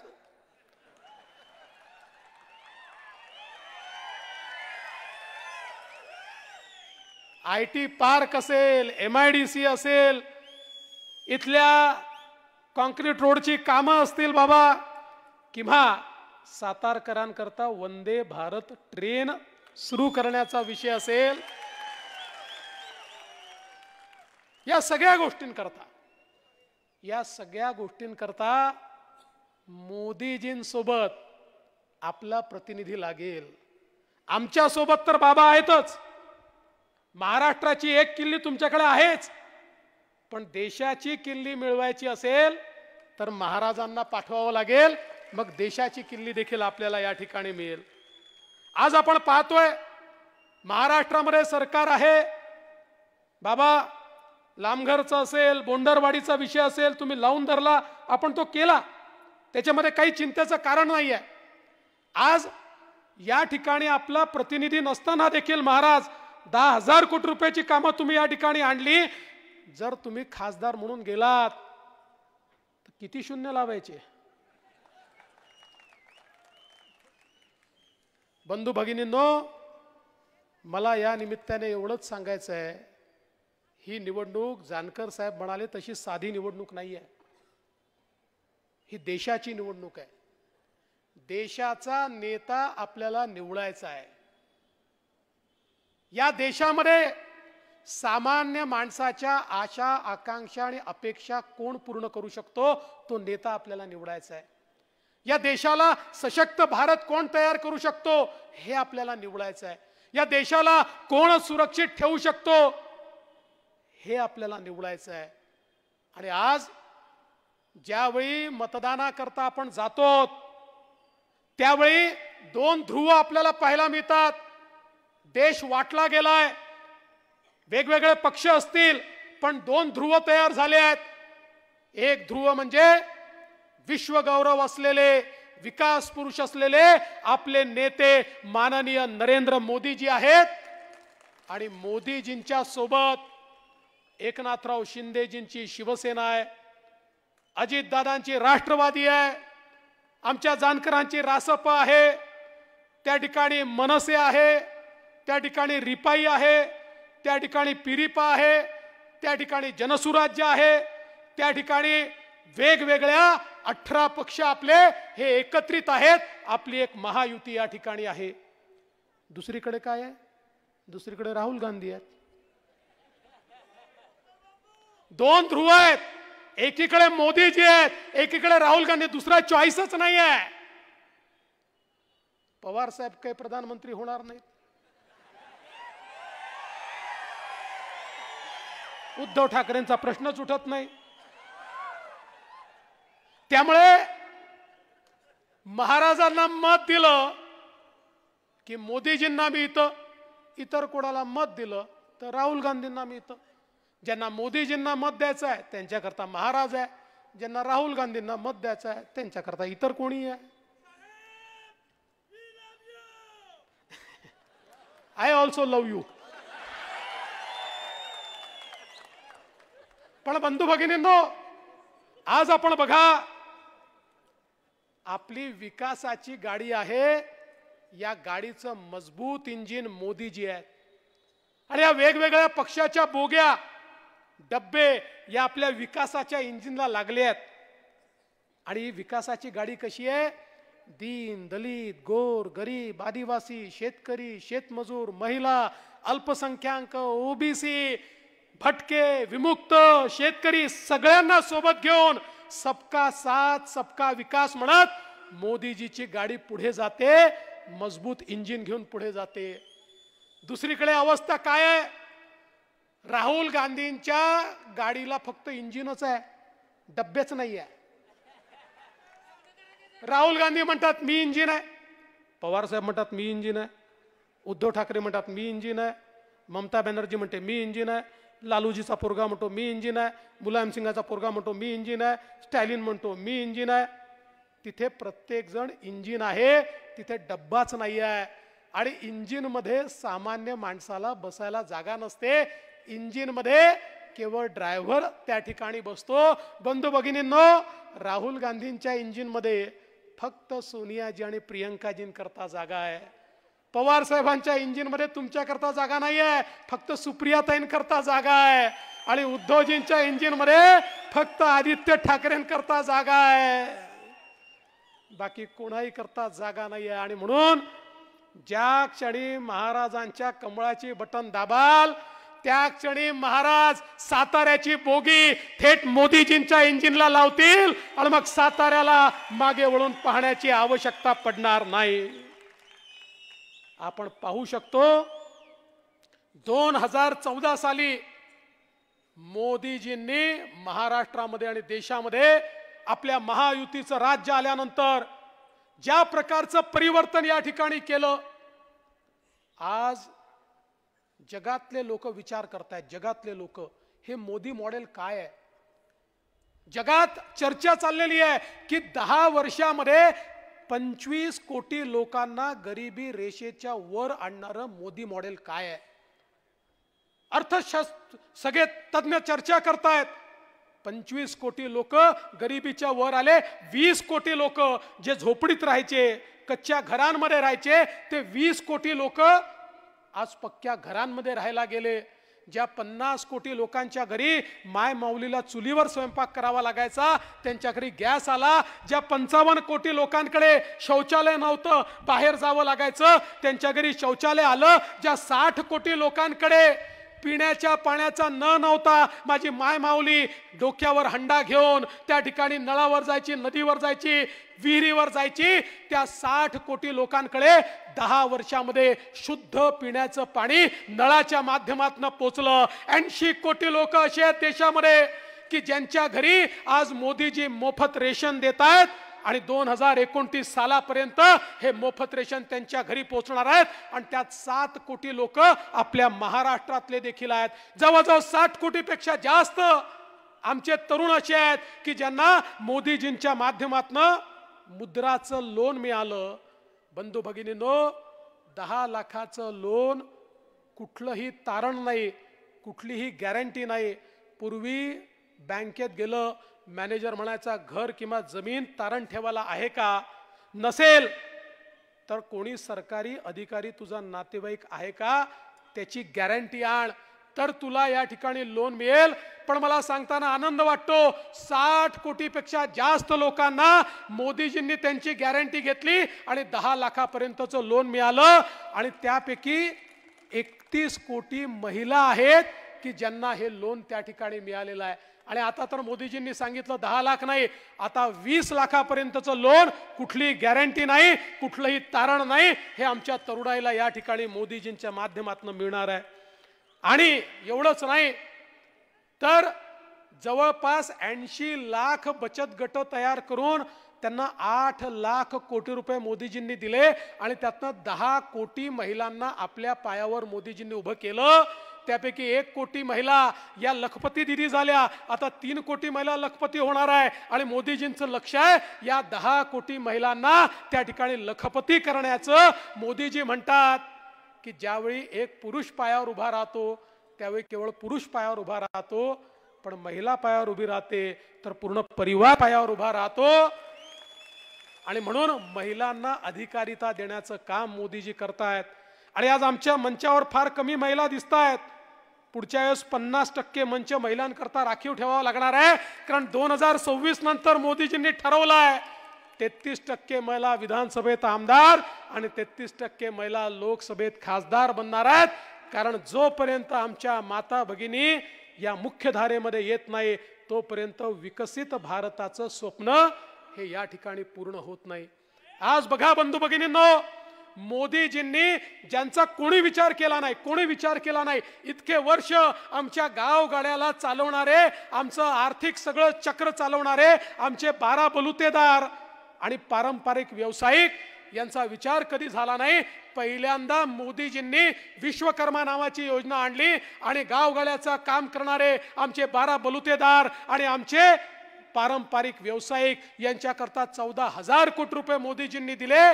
त्यांचा व्यवसाय आधुनिक करण्याकरता, त्यांच्या व्यवसायामध्ये नवनवीन गोष्टी आणण्याकरता आणि त्यांचा व्यवसाय हा गावापुरतं मर्यादित न ठेवता तो लोकल नाही तर तो ग्लोबल कसा करता येईल, त्यांच्या पुढच्या पिढ्यांना हा पारंपरिक व्यवसाय सोडून नोकरीत जाण्याच्या ऐवजी त्याच पारंपरिक व्यवसायातनं 4 पैसे कमावून मोठं कसा होता येईल अशा प्रकारची योजना मोदीजींनी त्या ठिकाणी आणली. आज आमच्या अनुसूचित जातीच्या तरुणाई करता स्टँडअप सारखी योजना आणली आणि त्या योजनेच्या माध्यमातून मोदीजींनी प्रत्येक बँकेच्या प्रत्येक ब्रँचला अनुसूचित जातीच्या मुलांना लोन देऊन उद्योजक करावंच लागेल, नाहीतर त्या बँकेचा लायसन्स कॅन्सल होईल म्हणून सांगितलं. आज लाखो अनुसूचित जातीचे लोक हे त्या ठिकाणी उद्योजक झाले आहेत. आमच्या आदिवासी समाजाकरता मोदीजींनी त्या ठिकाणी आपल्याला कल्पना आहे 24,000 कोटी रुपयाची योजना आणली. आणि सगळ्यात महत्वाचं, कारण सैनिकांचा जिल्हा आहे, वर्षानुवर्ष आमचे सगळे सैनिक म्हणायचे 1 रँक 1 पेन्शन आला पाहिजे आणि सरकार सांगायचं त्याच्याकरता 50,000 कोटी रुपये लागतील, आम्ही ते करू शकत नाही. मोदीजींनी सांगितलं 1 रँक 1 पेन्शन देणार, 1 रँक 1 पेन्शन दिली, 50,000 कोटी रुपये आमच्या सैनिकांना त्या ठिकाणी देण्याचं काम हे मोदीजींच्या माध्यमातून झालं. आज आपण बघा आमच्या शेतकऱ्यांकरता मोदीजींनी एकीकडे सिंचनाचं काम एवढ्या मोठ्या प्रमाणात झालं. आज आपण पाहू शकतो ज्यावेळी 2014 साली महाराष्ट्रामध्ये सरकार आलं आणि हे सरकार आल्यानंतर आम्ही मोदीजींकडे गेलो, त्यांना सांगितलं अनेक प्रकल्प या ठिकाणी रिकामे पडले आहेत, कोरडे पडले आहेत, अर्धवट पडले आहेत, मोदीजी आम्हाला पैसा हवाय. मोदीजींनी सांगितलं चिंता करू नका, या महाराष्ट्राला 26,000 कोटी रुपये एका योजनेत, 24,000 कोटी रुपये दुसऱ्या योजनेत, 50,000 कोटी रुपये हे मोदीजींनी दिले. मला सांगताना आनंद वाटतो, एकट्या सातारा जिल्ह्यामध्ये 5 वर्षामध्ये आम्ही 48,000 हेक्टर जमीन ही त्या ठिकाणी सिंचनाखाली आणली. उरमोणी सारखा प्रकल्प हा बळीराजामध्ये त्या ठिकाणी घेतला. प्रधानमंत्री कृषी सिंचन मध्ये धोम बलकवडी, ताराळी, वांग, मोरणा, कुडाळी ही सगळी योजना त्या ठिकाणी घेतली. जीए कटापूर असेल, वसना वगणा असेल, या योजना आपण त्या ठिकाणी घेतल्या. टेंबू सारखी योजना आपण त्या ठिकाणी घेतली. वेगवेगळ्या प्रकारच्या सगळ्या योजना दादा तुम्हाला माहिती आहे, तुम्ही फार त्याच्यामध्ये तुमच्या भागामध्ये पाणी पोहोचवलेलं आहे आणि म्हणूनच लोकांनी तुम्हाला पाणीदार केलं आणि दुसऱ्याला घरी बसवलं, ज्याला आता महाराज पुन्हा घरी बसवणार आहे. या सगळ्या योजना या ठिकाणी का होऊ शकल्या? मोदीजींना शेतकऱ्याची चिंता होती. विचार करा, 15 वर्ष सरकार होतं, त्या सरकारमध्ये आपल्याला काय सांगितलं जायचं? इकडच्या लोकांना सांगितलं जायचं विदर्भाचा अनुशेष आहे म्हणून तिकडे पैसे देतोय, तिकडच्या लोकांना सांगायचं इकडे पैसे देतोय, ना इकडे मिळायचे ना तिकडे मिळायचे.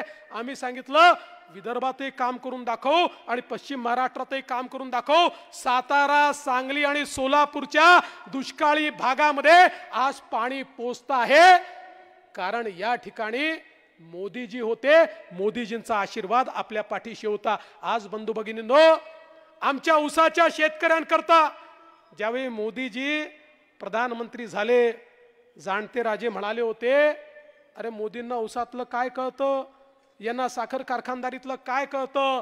पण आज ऊस कारखानदारीतल्या कुठल्याही व्यक्तीला विचारा, तो सांगेल ऊस कारखानदारी करता आणि ऊसाच्या शेतकऱ्याकरता जेवढे निर्णय नरेंद्र मोदीजींनी घेतले यापूर्वीचं कुठलंही सरकार घेऊ शकलं नव्हतं. 340 रुपयांनी FRP वाढवली, त्या ठिकाणी साखरेची मिनिमम सप्लाय प्राइस तयार केली आणि त्या माध्यमातून साखरेचे भाव पडणार नाही आणि शेतकऱ्यांना त्या ठिकाणी FRP मिळेल, चांगला भाव मिळेल, हे मोदीजींनी करून दाखवलं. इथेनॉलची पॉलिसी आणली, इथेनॉलच्या माध्यमातून साखर कारखाने उभे राहिले पाहिजेत आणि तो पैसा देखील आमच्या शेतकऱ्यांना मिळाला पाहिजे, हे मोदीजींनी करून दाखवलं. आणि सगळ्यात महत्त्वाचं काही असेल, वर्षानुवर्ष त्या ठिकाणी शेतकऱ्यांच्या डोक्यावर टांगती तलवार होती.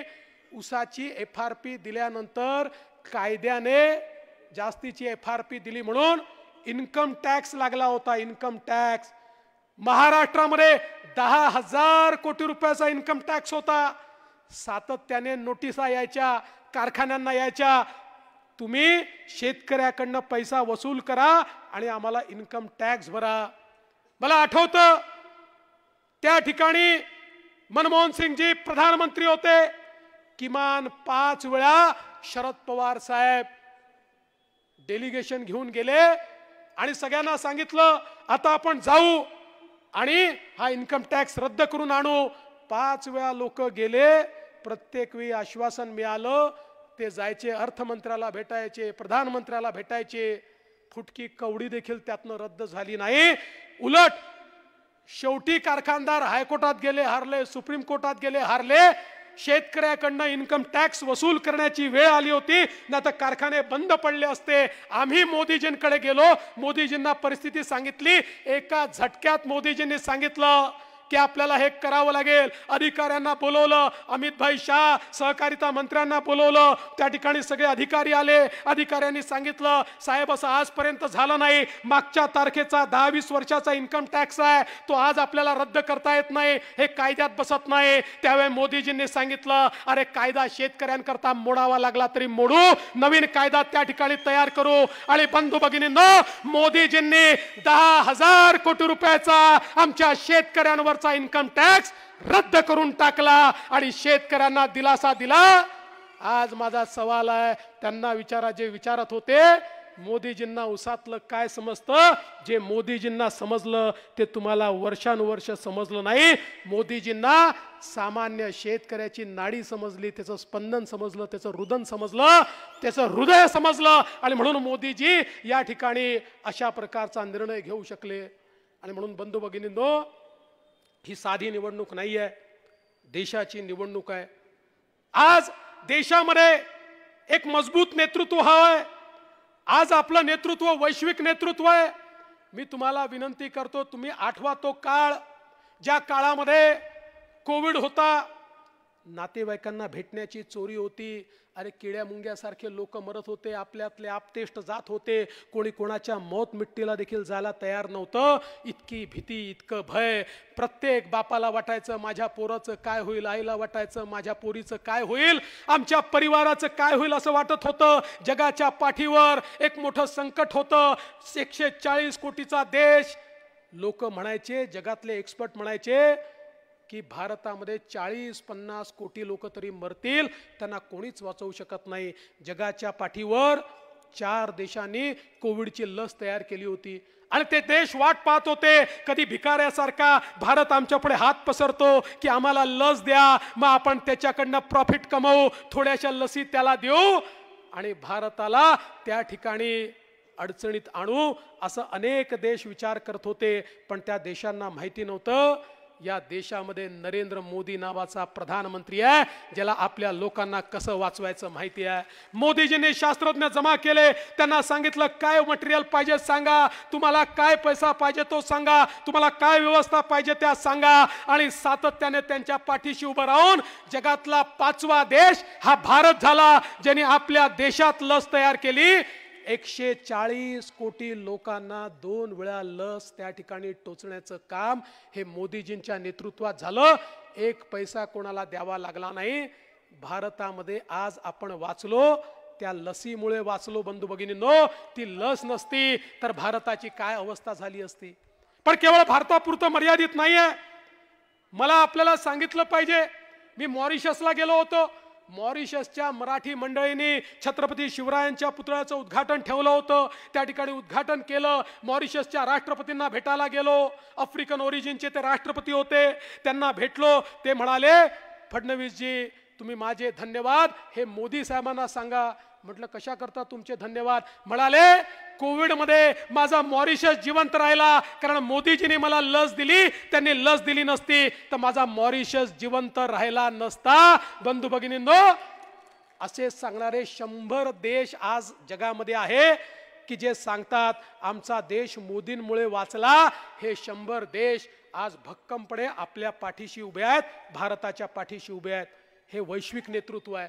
आज जगामध्ये संधी तयार झाली आहे. कोविड नंतर जगाच्या पाठीवर लोकांचा विश्वास चीनमधनं उडालेला आहे. लोकांना आता या ठिकाणी नवीन देश पाहायचा आहे. 30 वर्ष चीनने जगाची फॅक्टरी म्हणून काम केलं. जगाच्या उत्पादनाच्या 30% उत्पादन एकटा चीन करत होता. पण आता जग म्हणतं आमचा या चीनवर विश्वास उरलेला नाही, आम्हाला नवीन जागा पाहिजे आहे. आणि त्यावेळेस ते भारताकडे पाहतायत. त्यांना लक्षात येत आहे जगातलं सगळ्यात मजबूत नेतृत्व भारतामध्ये आहे. या भारतामध्ये गेलं तर आपण त्या ठिकाणी चीनपेक्षा जास्त समृद्धी आणू शकतो. आणि म्हणून आज आपण पाहतोय जगाच्या पाठीवर रेकॉर्ड फॉरेन डायरेक्ट इन्व्हेस्टमेंट ही भारतामध्ये येते आहे. आणि मला हेही सांगताना आनंद वाटतो, भारतामध्ये येणारी सगळ्यात जास्त इन्व्हेस्टमेंट आपल्या महाराष्ट्रामध्ये येते आहे कारण मोदीजी आपल्या पाठीशी आहेत. त्यामुळे येत्या काळामध्ये जगाची फॅक्टरी चीन राहणार नाही, जगाची फॅक्टरी भारत होणार आहे.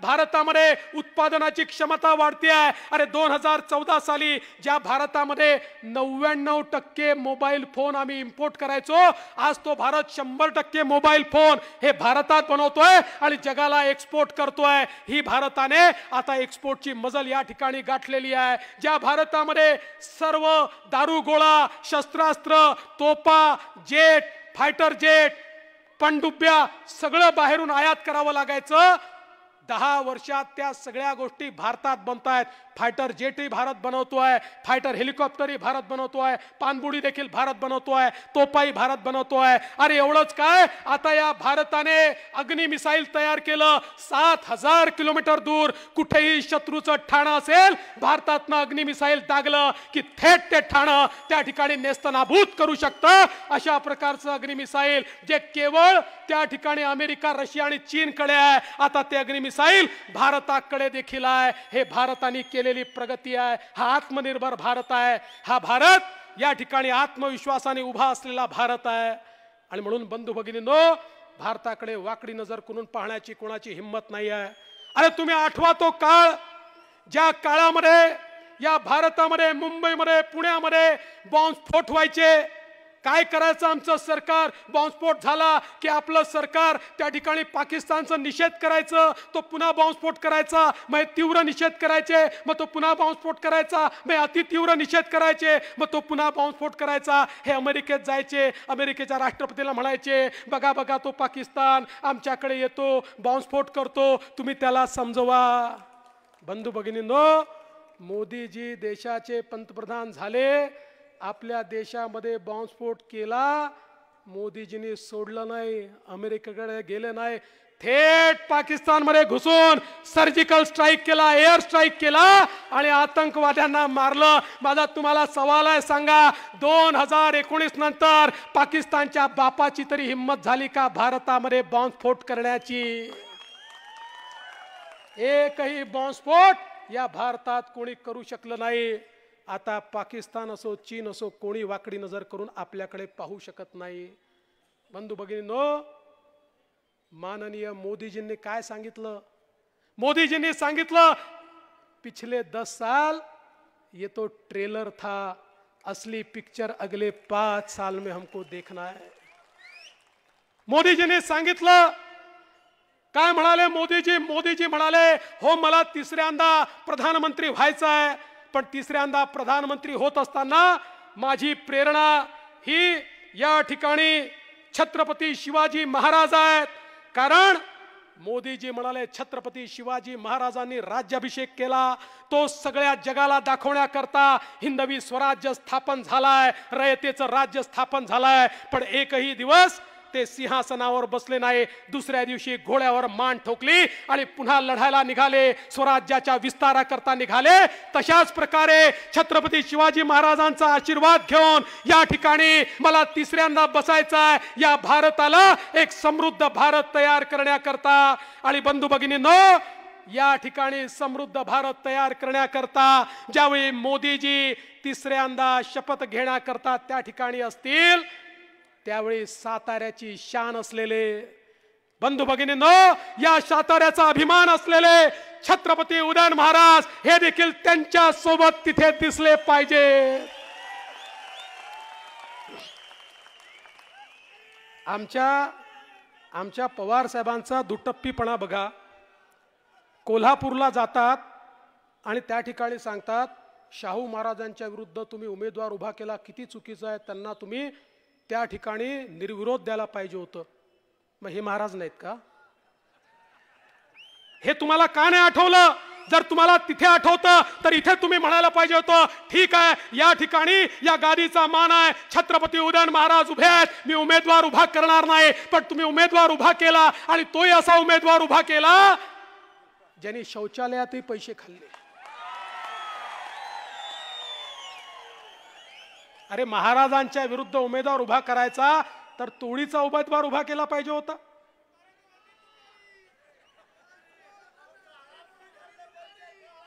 तुतारीची पिपाणी होणार. छत्रपती उदयनराजे तुतारीची पिपाणी केल्याशिवाय थांबत नाही.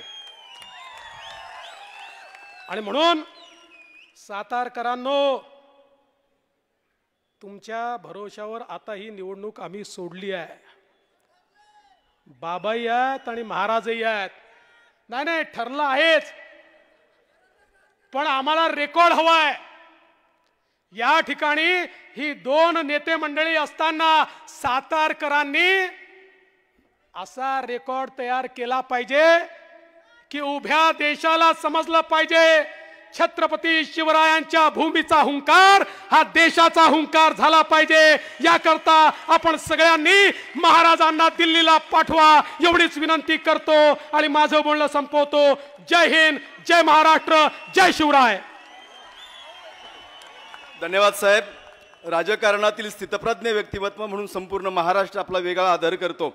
आभाराच्या कार्यक्रमासाठी कराड उत्तर विधानसभा मतदारसंघाचे निवडणूक प्रमुख मनोजदादा घोरपडे यांना मी विनंती करतो. अखंड हिंदुस्थानचं आराध्य दैवत छत्रपती शिवाजी महाराज यांचे थेट 13वे वंशज श्रीमंत छत्रपती उदयनराजे भोसले यांच्या लोकसभेच्या प्रचार सभेच्या निमित्तानं या ठिकाणी ज्यांनी आत्ता मार्गदर्शन केलं, संपूर्ण महाराष्ट्राच्या आशा आकांक्षा अपेक्षा ज्यांनी पूर्ण केल्या, पूर्ण करतायत, असे साताऱ्यावर विशेष प्रेम असणारे कर्तृत्व संपन्न उपमुख्यमंत्री देवेंद्रजी फडणवीस साहेब आजच्या या सभेला संबोधित करण्यासाठी उपस्थित राहिले, याबद्दल त्यांचं या ठिकाणी विशेष असा आभार मानतो. तसंच या जिल्ह्याचे पालकमंत्री शंभूराजी देसाई साहेब तेही या ठिकाणी उपस्थित राहिले. माननीय आमदार श्रीमंत छत्रपती शिवेंद्रसिंहराजे भोसले, तसंच माननीय नामदार महेशजी शिंदे साहेब आणि महाराष्ट्र राज्याचे ग्रामविकास मंत्री गिरीशजी महाजन साहेब, माजी मंत्री महादेवजी जानकर साहेब, हे सर्वच या ठिकाणी उपस्थित राहिले. आणि खऱ्या अर्थानं या सभेला ज्यांच्यामुळे शोभा आली ते उपस्थित समोरील सर्व माता भगिनी या सभेला उपस्थित राहिल्या, त्याबद्दल तसेच सर्व महायुतीचे कार्यकर्ते या सर्वांचं हार्दिक असा आभार मानतो. जय हिंद, जय महाराष्ट्र. माननीय खासदार श्रीमान छत्रपती उदयनराजे भोसलेंचा, माननीय खासदार श्रीमान छत्रपती उदयनराजे भोसलेंचा,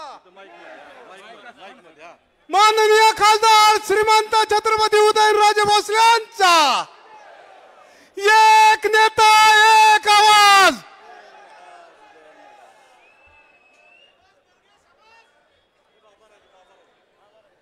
माननीय शिवेंद्रराजे भोसले साहेबांचा,